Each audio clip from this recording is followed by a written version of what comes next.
السلام عليكم ورحمة الله وبركاته. د علي رضی الله عنه مبارک څخه روایت دی چې رسول الله صلی الله علیه و آله و صحبه وسلم ویلي دي وایي که چا څلور رکعته لمونځ د اختر د عیدګاه څخه بعد کې وکول، یعنې د کوچني اختر د عیدګاه څخه څلور رکعته لمونځ، الله جل جلاله به د هر واښه چې پر مخ مځکې څومره واښه راشني دي او پر مخ مځکې څومره چنګښتیا ده او د دریا پر مخ باندې څومره ځګونه دي او په درخته باندې څومره پاڼې راځلیږي، الله جل جلاله به د دغه ټولو پر عدد او په حساب باندې ده ته نیکي ورکړي. سبحان الله سبحان الله عظم شانه.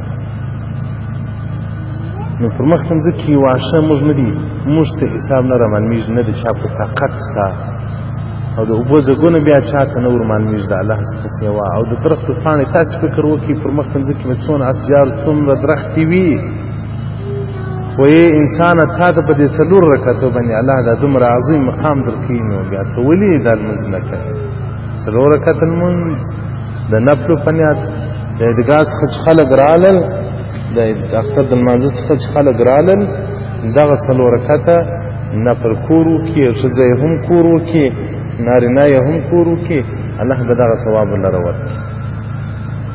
دغه امت یو عظیم او یو سپېڅلی امت دی، خو موږ ته بې قدر ده، موږ په پوهېږو، موږ لکه د ملاخیروجان زامن د بل په کار پوهېږو، په ځان نه پوهېږو. زموږ په ځای کې ملاخیروجان مېدی زامن یې بس د بل په کار ډېر غوښتلي، خپله نو ډېر سره ولیدلي وه، نو بیا د یو مثل وګرځېدی، یو متل وګرځېدی چې څوک په خپل کار نه پوهېدی څه کوي، د ملاخیروجان زوی د بل په کار پوهېږي، په خپل کار نه پوهېږي.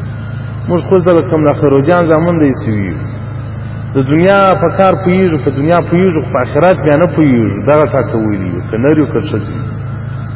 دا څلور رکعته نفل وکړي، الله جل جلاله دې تاسو ته اجر درکړي. خو که کوئ که نه کوئ ستاسو خپله ګټه ده، موږ هغه یو شرعي مسؤلیت ته درته وړاندې مه کوي.